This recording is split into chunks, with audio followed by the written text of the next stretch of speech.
राम दोस्तों, माता कौशल्या ने स्नान करवा करके जब श्री राम जी को पालने में लटाया तो क्या होता है।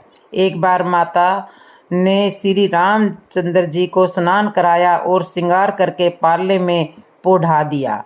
फिर अपने कुल के इष्ट देव भगवान की पूजा के लिए स्नान किया, पूजा करके नैवेद्य चढ़ाया और समय वहाँ गई जहाँ रसोई बनाई गई। फिर माता वहीं पूजा के स्थान में लौट करके आई और वहाँ आने पर पुत्र को इष्ट देव भगवान के लिए चढ़ाए हुए नैवेद्य का भोजन करते हुए देखा। वह दौड़कर माता भयभीत होकर पालने में सोया हुआ था, वहाँ वहाँ वहाँ किसने लाकर बैठा दिया। इस बात से डर कर पुत्र के पास गई तो वहाँ बालक को देखा कि बालक पालने में सोया हुआ है। फिर पूजा के स्थान पर लौट कर आई कि वहाँ वही पुत्र भोजन कर रहा है। उनके हृदय में कंपन होने लगा और मन को धीरज नहीं हुआ। वह सोचने लगी कि यहाँ और वहाँ मैंने दो बालक देखे हैं, यह मेरी बुद्धि का भ्रम है या कोई विशेष कारण है। प्रभु श्री राम जी माता को घबराई हुई देखकर मधुर मुस्कान से हंस दिए। फिर उन्होंने माता को अपना अखंड रूप दिखाया, जिसके एक एक रोम में करोड़ों ब्रह्मांड लगे हुए हैं। अनगिनत सूर्य, चंद्रमा, शिव, ब्रह्मा, बहुत से पर्वत, नदियां, समुद्र, पृथ्वी, वन, काल, कर्म, गुण, ज्ञान और स्वभाव देखे हैं। वे पदार्थ भी देखे हैं जो कभी सुने भी नहीं थे।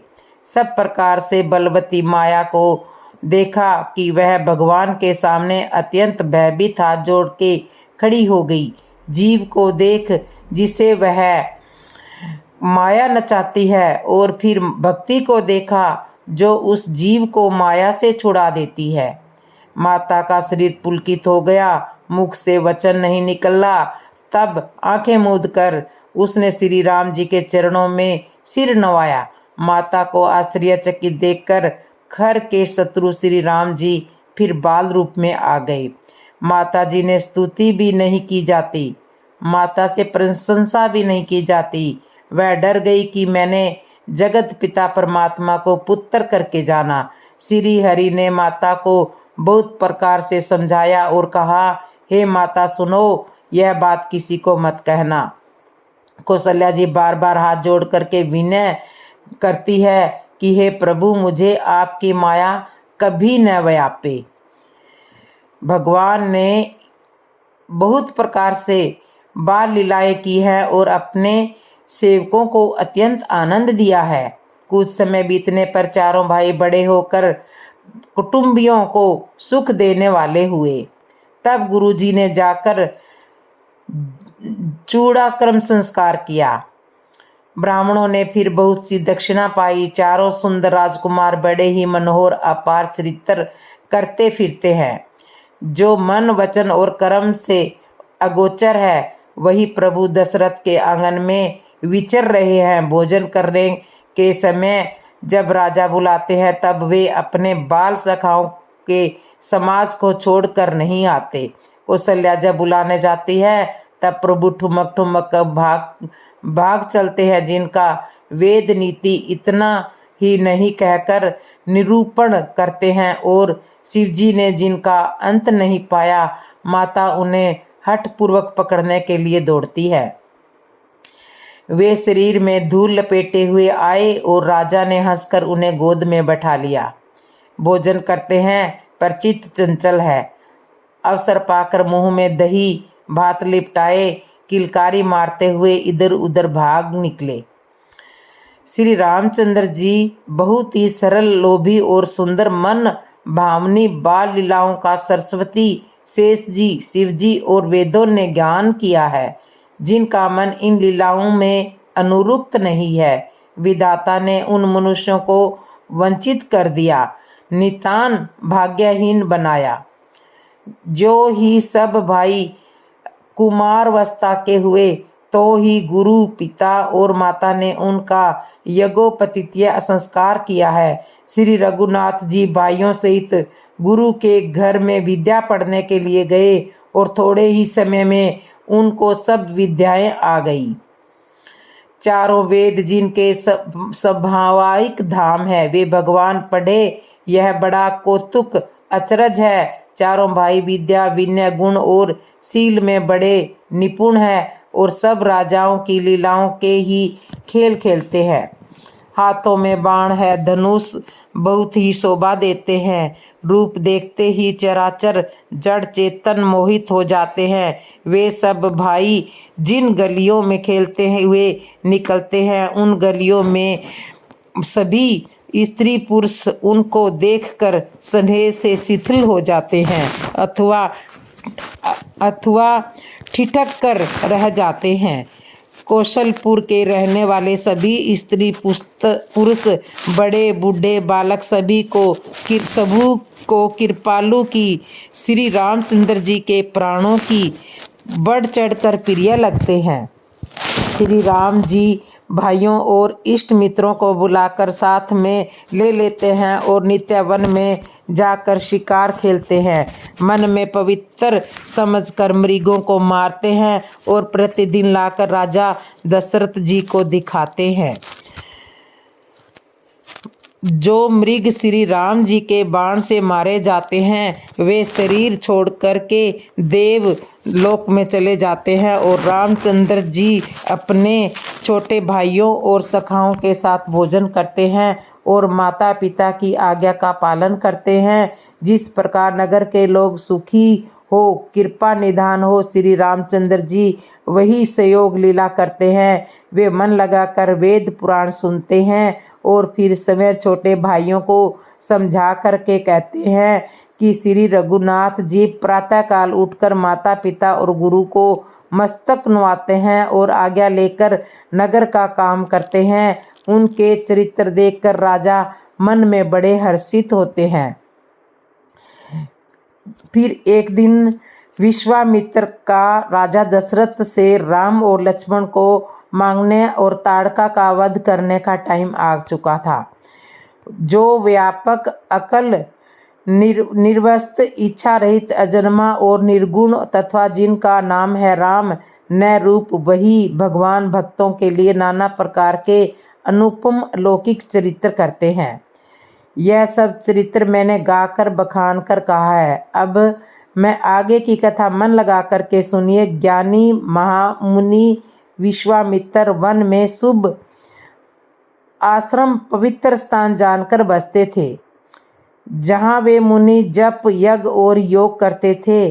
परंतु मारीच और सुबाहु ने बहुत डरते थे। यज्ञ देखते ही राक्षस दौड़ पड़ते थे और उपद्रव मचाते थे, जिनसे मुनि बहुत दुखी हो जाते थे। गाधी के पुत्र विश्वामित्र जी के मन में चिंता छा गई कि ये पापी राक्षस भगवान के मारे बिना नहीं मरेंगे। तब श्रेष्ठ मुनि ने मन में विचार किया कि प्रभु ने पृथ्वी के भार को हरने के लिए ही अवतार लिया है। इसी बहाने जाकर मैं उनके चरणों का दर्शन करूं और विनती करके दोनों भाइयों को ले आऊं। जो ज्ञान वैराग्य और सब गुणों के धाम है, उन प्रभु को मैं नेत्र भर करके देखूंगा। बहुत प्रकार से मनोरथ करते हुए जाने में देर नहीं लगी। सरयू के नदी के जल में स्नान करके वे राजा के दरवाजे पर जा पहुँचे। राजा ने जब मुनि को अपना दुख सुनाया, तब वे ब्राह्मणों के राजा ने जब मुनि का आना सुना, तब वे ब्राह्मणों के समाज को साथ में लेकर मिलने गए और दंडवत प्रणाम करके मुनि का सम्मान करते हुए उन्हें लाकर अपने आसन पर बैठा दिया। चरणों को धोकर बहुत पूजा पाठ की और कहा, मेरे समान धन्य आज दूसरा कोई नहीं है। फिर अनेक प्रकार के भोजन करवाए, जिसने श्रेष्ठ मुनि ने अपने हृदय में बहुत ही हर्ष प्राप्त किया। फिर राजा ने चारों पुत्रों को मुनि के चरणों में डाल दिया, उनसे प्रणाम करवाया। फिर रामचंद्र जी को देखकर मुनि अपनी देह की सुध बुध भूल गए। वे श्री राम जी के मुख की शोभा देखते ही ऐसे मगन हो गए मानो चकोर पूर्ण चंद्रमा को देख करके लुभा गया हो। तब राजा ने मन में हर्षित होकर के ये वचन कहे, हे मुनि, इस प्रकार कृपा तो आपने कभी नहीं की। आज किस कारण से आपका शुभागमन हुआ है, कहिए, मैं उसे पूरा करने में देर नहीं लगाऊंगा। मुनि ने कहा, हे राजन, राक्षसों के समूह मुझे बहुत सताते हैं, इसलिए मैं तुमसे कुछ मांगने के लिए आया हूँ। छोटे भाई सहित श्री रघुनाथ जी को मुझे दे दो। राक्षसों को मारे जाने के बाद मैं सनात सुरक्षित हो जाऊंगा। हे राजन, प्रसन्न मन से इनको दो, मोह और अज्ञान को छोड़ दो। हे स्वामी, इससे तुमको धर्म और सुयश की प्राप्ति होगी और इनका परम कल्याण होगा। इस अत्यंत अप्रिय वाणी को सुनकर के राजा का हृदय कांप उठा और उनके मुख की क्रांति फीकी पड़ गई। उन्होंने कहा, हे ब्राह्मण, मैंने चौथेपन में 4 पुत्र पाए हैं, आपने विचार करके बात नहीं कही।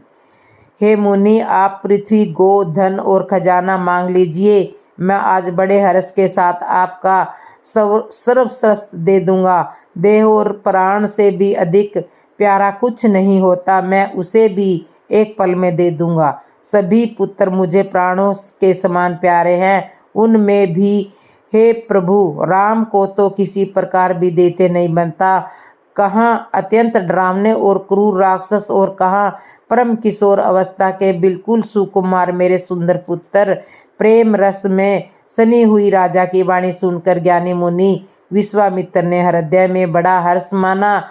तब वशिष्ठ जी ने राजा दशरथ जी को बहुत प्रकार से समझाया, जिससे राजा का संदेह नाश को प्राप्त हुआ। जब राजा बड़े ही आदर से दोनों पुत्रों को बुलाया और हृदय से लगाकर बहुत प्रकार से उन्हें शिक्षा दी, फिर कहा, हे नाथ, ये दोनों पुत्र मेरे प्राण हैं। मुनि, अब आप ही इनके पिता हो, दूसरा कोई नहीं। राजा ने बहुत प्रकार से आशीर्वाद देकर पुत्रों को ऋषि के हवाले कर दिया। फिर प्रभु माता के महल में गए और उनके चरणों में सिर नवाकर आज्ञा मांगने लगे। पुरुषों में सिंह रूप दोनों भाई राम लक्ष्मण मुनि का भय हरने के लिए प्रसन्न होकर चले। वे कृपा के समुद्र, धीर बुद्धि और संपूर्ण विश्व के कारण ही है। भगवान के लाल नेत्र है, चौड़ी छाती है, विशाल भुजाएं हैं, नील कमल और तमाल के वृक्ष की तरह श्याम शरीर की कमर से पीताम्बर पहने और सुंदर तरकस कसे हुए हैं। दोनों हाथों में क्रमशः सुंदर धनुष और बाण है। श्याम और गौर वर्ण के दोनों भाई परम सुंदर है। विश्वामित्र जी को महान निधि प्राप्त हो गई है। वे सोचने लगे, मैं जान गया कि प्रभु ब्रह्मा देव ब्राह्मणों के भक्त हैं। मेरे लिए भगवान के ने अपने पिता को ही छोड़ दिया है। मार्ग में चले जाते हुए मुनि ने ताड़का को दिखलाया। शब्द सुनते ही वह क्रोध करके दौड़ी। श्री राम जी ने एक ही बाण से उसके प्राण हर लिए और दीन जानकर उसको निज धाम अपना दिव्य स्वरूप दिया। तब ऋषि विश्वामित्र ने प्रभु को मन में विद्या का भंडार समझाते हुए लीला को पूर्ण करने के लिए ऐसी विद्या दी जिससे भूख प्यास न लगे और शरीर में अतुल बल और तेज का प्रकाश हो। इस तरह से फिर विश्वामित्र यज्ञ की रक्षा की श्री भगवान जी ने। सब अस्त्र शस्त्र संपर्ण करके मुनि प्रभु श्री राम जी को अपने आश्रम में ले आए और उन्हें परम हित जानकर भक्ति रूप कंदमूल और फल का भोजन कराया। सवेरे ही रघुनाथ जी ने मुनि से कहा, आप निडर होकर के यज्ञ कीजिए। यह सुनकर सब मुनि हवन करने लगे। आप श्री राम जी यज्ञ की रखवाली कर रहे हैं। यह समाचार सुनकर मुनियों का शत्रु कोरधी राक्षस मारीच अपने सहायकों को लेकर के दौड़ा। श्री राम जी ने बिना फल का वाला बाण उसको मार दिया, जिससे वह 100 योजन दूर जाकर के समुद्र के पार गिर गया। फिर सुबाहु को अग्नि बाण मारा। इधर छोटे भाई लक्ष्मण ने राक्षसों की सेना का संहार कर डाला। इस प्रकार श्री राम जी ने राक्षसों को मारकर ब्राह्मणों को निर्भय कर दिया। तब सारे देवी देवता मुनि स्तुति करने लगे। श्री रघुनाथ जी ने वहाँ कुछ दिन और रहकर ब्राह्मणों का ब्राह्मणों पर दया की। भक्ति के कारण ब्राह्मणों ने उन्हें पुराणों की बहुत सी कथाएं कही, यद्यपि प्रभु सब जानते थे। तदंतर मुनि ने आदरपूर्वक समझाकर कहा, हे प्रभु, चलकर एक चरित्र देखिए। रघुकुल के स्वामी श्री रामचंद्र जी धनुष यज्ञ की बात सुनकर मुनि श्रेष्ठ विश्वामित्र के साथ प्रसन्न होकर चले। इस तरह से श्री राम जी मुनियों के यज्ञ की रक्षा कर रहे हैं। समाप्त होने के बाद और सारे राक्षसों का उद्धार करने के बाद एक बार फिर राम जी ने मुनि जी से कहा कि अब सारा काम हो चुका है मुनि जी, सारे राक्षस मारे गए हैं और यज्ञ भी पूरा हो चुका है, तो अब हम अपने अयोध्या को लौट आए। तब गुरु विश्वामित्र जी ने कहा कि अभी एक यज्ञ और बाकी है, जो वो भी आपके हाथों से ही संपन्न होना है। तो इस तरह से ये बात सुनकर रामचंद्र जी और लक्ष्मण जी को बड़ी खुशी हुई और वह विश्वामित्र जी के साथ चल दिए। आगे करेंगे अहिल्या का उद्धार। मार्ग में जा रहे हैं। मार्ग में एक आश्रम दिखाई देता है। वहाँ पशु पक्षी को भी जीव जंतु कुछ भी नहीं है। पत्थर की एक शिला को देखकर प्रभु ने पूछा। तब मुनि ने विस्तार पूर्वक सब कथा कही। गौतम ऋषि की पत्नी अहिल्या श्रापवश पत्थर की देह के कारण बड़े धीरज से आपके चरणों की धूलि चाहती है। हे रघुवर, इस पर कृपा कीजिए। राम जी के पवित्र और शोक को नाश करने वाले चरणों का स्पर्श पाते ही सचमुच वह तपोमूर्ति अहिल्या प्रकट हो गई। भक्तों को सुख देने वाले श्री रघुनाथ जी को देखकर वह हाथ जोड़ करके सामने खड़ी हो गई। अत्यंत प्रेम के कारण वह अधीर हो गई। उसका शरीर पुलकित हो उठा। मुख से वचन कहने में नहीं आते थे। वह अत्यंत बड़भागिनी अहिल्या प्रभु के चरणों में लिपट गई और उसके दोनों नेत्रों से जल, प्रेम और आनंद के आंसू की धारा बहने लगी। फिर उसने मन में धीरज धर के प्रभु को पहचाना और श्री रघुनाथ जी की कृपा से भक्ति प्राप्त की। तब अत्यंत निर्मल वाणी से उसने इस प्रकार स्तुति आरंभ की। हे ज्ञान के जानने वाले योग्य श्री रघुनाथ जी, आपकी जय हो। मैं सहज ही अपवित्र स्त्री हूँ और हे प्रभु, आप जगत को पवित्र करने वाले, भक्तों को सुख देने वाले और रावण के शत्रु हैं। हे कमल नयन, हे संसार जन्म मृत्यु के भय से छुड़ाने वाले, मैं आपकी शरण में आई हूँ। मेरी रक्षा कीजिए। हे मुनि ने जो मुझे श्राप दिया है सो बहुत ही अच्छा किया है। मैं उसे अत्यंत अनुग्रह करके मानती हूँ कि जिसके कारण मैंने संसार से छुड़ाने वाले श्री हरि आपको नेत्र भर करके देखा है। उसी आपके दर्शन को शंकर जी सब ने बड़ा लाभ समझते हैं। हे प्रभु, मैं बुद्धि की बड़ी भोली हूँ। मेरी एक विनती है। हे नाथ, मैं और कोई वर नहीं मांगती, केवल यही चाहती हूँ कि मेरा मन रूपी भौरा आपके चरण कमल की रज के प्रेम रूपी रस का सदा पान करता रहे। जिन चरणों से परम पवित्र देव नदी गंगा जी प्रकट हुई, जिन्हें शिव जी ने सिर पर धारण किया और जिन चरण कमलों को ब्रह्मा जी पूजते हैं, कृपालु हरि आपने उन्हीं को मेरे सिर पर रखा। इस प्रकार स्तुति करती हुई बार बार भगवान के चरणों में गिरकर जो मन को बहुत ही अच्छा लगता है, उस वर को पाकर गौतम की स्त्री अहिल्या आनंद में भरी हुई पति लोक को चली गई। इस तरह अहिल्या का श्री राम जी ने उद्धार किया। अहिल्या गौतम ऋषि की पत्नी थी। ज्ञान में अनुपम अहिल्या सर्वणिक रूप गुणों से संपन्न थी। अपने अतुलनीय सौंदर्य और सरलता के कारण वे अपने पति की प्रिय थी। इसके साथ ही वे अपने पति के प्रति पूर्ण रूप से संप्रीत थी, इसलिए उन्हें सती अहिल्या का नाम मिला था। दोनों ही पति पत्नी धर्म का पालन करते हुए प्रेम रस से परिपूर्ण दाम्पत्य का निर्वहन कर रहे थे। ऐसे अद्भुत प्रेम को अचानक एक दिन बुरी नज़र लग गई। वह बुरी नज़र थी देवराज इंद्र की, जो अहिल्या के सौंदर्य पर आसक्त होकर उनका प्रेम पाने के लिए ललायत हो उठा। इंद्र को महर्षि गौतम की दिव्य शक्तियों और सामर्थ्य का ज्ञान था।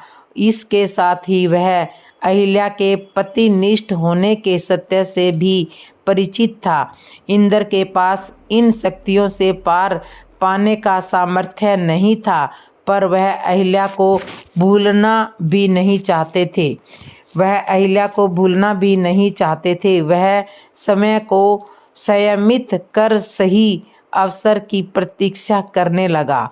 वह अपनी गति से चलता रहा और एक दिन महर्षि गौतम ने अहिल्या से कहा कि उन्हें एक विशेष सिद्धि की प्राप्ति के लिए कम से कम 6 महीने तक वन के एकांत में तपस्या करना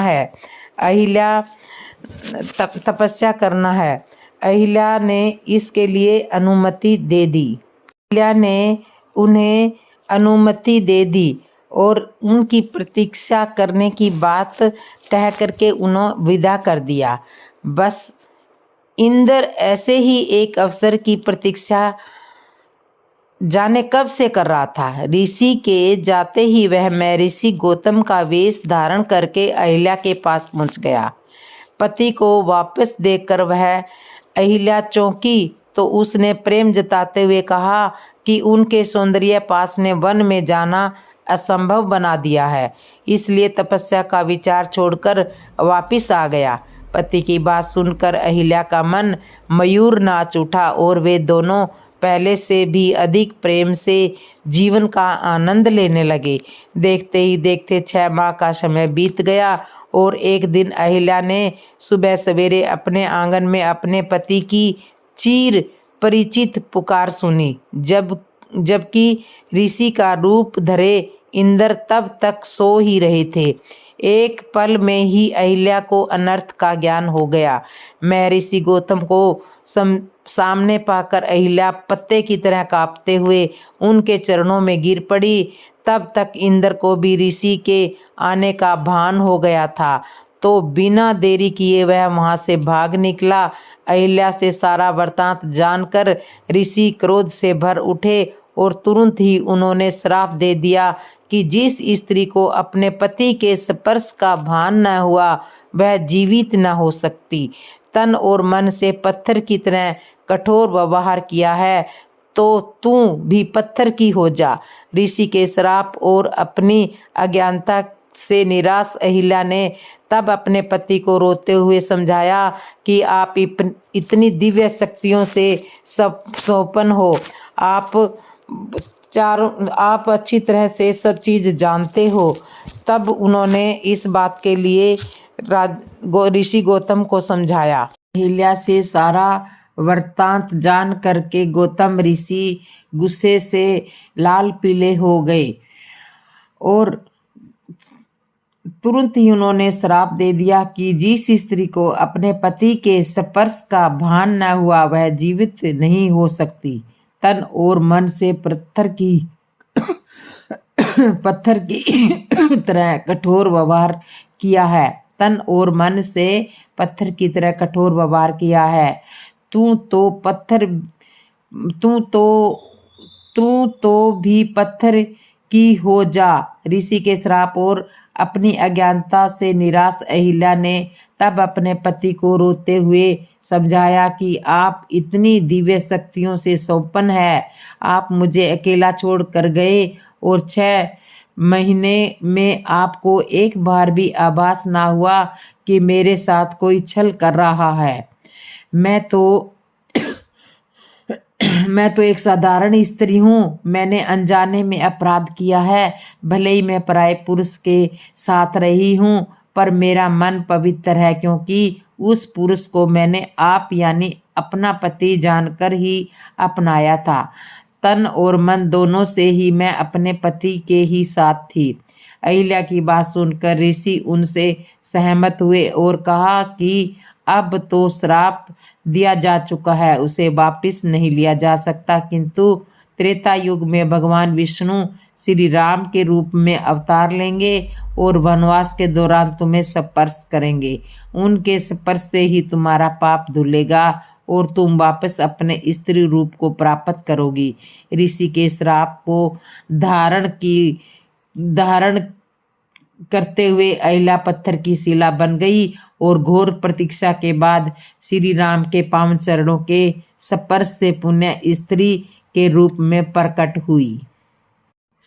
इसके बाद राम जी को बहुत ज़्यादा मन में उदासी हुई। जब वे जनकपुर के लिए चले थे, जब बहुत प्रसन्न होकर चले थे, किंतु देवी अहिल्या के उद्धार के पश्चात जब वे वहां से चले तो मन में प्रसन्नता नहीं थी। गोस्वामी तुलसीदास जी ने यहाँ हर्षी चले विशेषण का प्रयोग नहीं किया।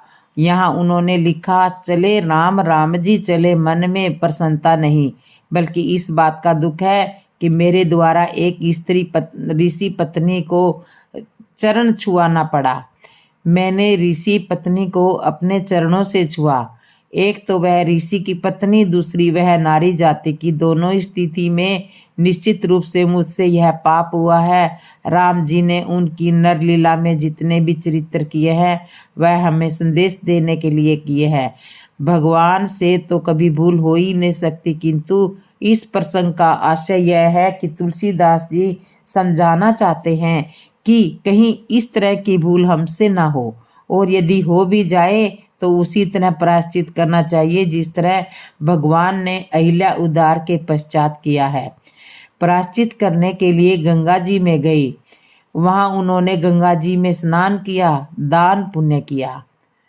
इस तरह अहिल्या को चरण छुआने के पापों का प्रायश्चित किया। तब उनके मन में प्रसन्नता हुई और वहां से जब चले तब फिर हर्षित होकर चले। तुलसीदास जी ने फिर यहाँ भगवान की प्रसन्नता को दर्शाया है। राम जी जो समय भगवान है, किसी को चरण लग जाने पर उसका प्रायश्चित करते हैं, और एक हम है जो कोई यदि हमारे पैर ना छुए तो हम उसे पापी समझते हैं। राम लक्ष्मण दोनों भाई गुरु विश्वामित्र जी के साथ जनकपुर के लिए रवाना हो गए। राम जी जनकपुर में प्रवेश करते हैं, लक्ष्मण जी को वहाँ की महिमा सुनाते हैं। वहाँ के नर नारियों को देखकर उनके हाव भाव का वर्णन लक्ष्मण जी से करते हैं और कहते हैं कि यहाँ के पशु पक्षी नर नारी सभी को देखकर यह लगता है कि यह वैदेही जनक दुलारी की नगरी है। सुंदर उपवन देखकर गुरु विश्वामित्र जी ने वहीं पर विश्राम दे दिया। जब राजा जनक को यह पता चला कि गुरु विश्वामित्र जी जनकपुर में आगमन हुआ है, तब वह विद्वान पंडितों और मंत्रियों को साथ में लेकर के सृष्टिवाचक करते हुए विश्वामित्र जी को लिवाने के लिए नगर के बाहर उपवन में पहुंचे। विश्वामित्र गुरु जी चरण वंदना व सादर सत्कार करने के पश्चात वहां सभी विद्वान जन बैठे हुए थे। उसी समय राम जी और लक्ष्मण जी दोनों भाई वहां पधारे। गुरु जी ने उन्हें पुष्प लेने के लिए भेजा था। राम जी लक्ष्मण जी का जैसे ही वहां पर आगमन हुआ, उन्हें देखकर राजा जनक सहित सभी विद्वान खड़े के खड़े रह गए। बड़ी अद्भुत बात है, जब यवो वृंद ज्ञानी जन बालकों को देखकर खड़े हो जाए। विशिष्टाचार के अनुसार तो यह बात कुछ जचती नहीं है, किंतु राम जी के रूप का आकर्षण ही कुछ ऐसा था कि सब लोग खड़े हो गए। जनक जी आश्चर्यचकित होकर एकटक राम जी की ओर निहार रहे हैं। जनक जी ने विश्वामित्र जी से पूछा, गुरुदेव यह कौन है? विश्वामित्र जी मुनि कहते हैं, राजन आप तो उसमें ज्ञानी हो और ज्ञानी होकर मुझसे पूछ रहे हो यह कौन है? जनक जी ने कहा, गुरुदेव आप ही बताओ ज्ञानी कौन है? और ज्ञानी से ही पूछा जाता है, मैं कौन हूँ, वह कौन है, यह कौन है? इसमें संशय की क्या बात है? संत श्री कहते हैं कि जब दो ज्ञानी आपस में चर्चा करते हैं तब भगवान को भी बड़ी परेशानी होती है, क्योंकि दोनों ही ब्रह्मा को अच्छी तरह से जानते हैं। जनक जी और विश्वामित्र जी की बातें सुनकर राम जी मुस्कुराए। राम जी का स्वभाव ऐसा ही है, अपने स्वरूप का बोध कराते हैं, दर्शन कराते हैं, तब मुस्कुराते हैं और उन्हें मुस्कुराते देखकर राजा जनक स्वयं ज्ञानी है, जान जाते हैं कि यह कौन है, यह तो ब्रह्मा है। जन्म के समय माता कौशल्या को भी राम जी ने मुस्कुराकर ही अपने स्वरूप का परिचय दिया था। तब माता कौशल्या ने राम जी से कहा था कि अपना बाल रूप धारण करके बाल रूप में मुझे दर्शन दो। तब उन्होंने अपनी बाल लीला की आरंभ की थी। जनक जी पूछते हैं विश्वामित्र जी से, बताइए गुरुदेव आप क्यों मौन है?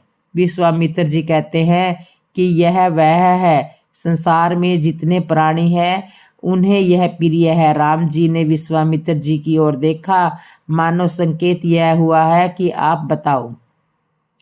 राम जी का संकेत था कि गुरुदेव लौकिक दृष्टि से हमारा परिचय होना चाहिए। विश्वामित्र मुनि ने जनक जी से कहा कि यह अयोध्या नरेश दशरथ जी के पुत्र है और मेरे यज्ञ की रक्षा करने के लिए मेरे साथ में मैं इन्हें साथ लेकर के आया हूँ। तब जनक जी ने पूछा कि क्या इन्होंने आपके यज्ञ की रक्षा की है? क्या आपका यज्ञ सफल हुआ है? विश्वामित्र जी ने कहा, राजन आपके यहाँ भी तो यज्ञ है, अनुभव कर लेना, कुछ ही दिनों की तो बात है।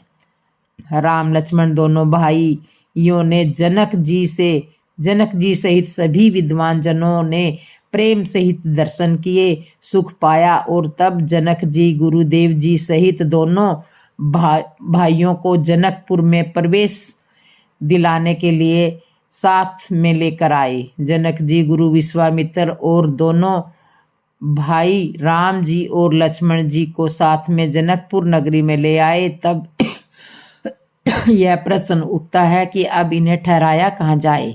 तब उन्होंने गुरु जी सहित दोनों भाइयों को श्री जानकी जी का महल, सुंदर सदन जिसमें सीता जी विराजमान रहती हैं, उन दोनों भाइयों को वहां पर ठहराया, क्योंकि सीता माता भक्ति स्वरूपा है, जनक जी ज्ञान स्वरूप है। वह जानते हैं ज्ञानी के भवन में तो भगवान ठहर नहीं सकते, भगवान तो भक्ति के महल में ही ठहर सकते हैं। इसलिए उन्होंने भक्ति स्वरूपा माता जानकी के महल में दोनों भाइयों को ठहराया और भक्ति रूपा जानकी को अपने हृदय में, अपने महल में बसाया। तो इससे आगे का प्रसंग मैं आपको अगली वीडियो में बताऊंगी। तब तक के लिए कथा को विश्राम। जिसने मेरे चैनल को सब्सक्राइब नहीं किया, सब्सक्राइब करना, लाइक करना, कमेंट करना और बेल आइकन बटन तो जरूर दबा लेना। बोलो जय श्री राम दोस्तों।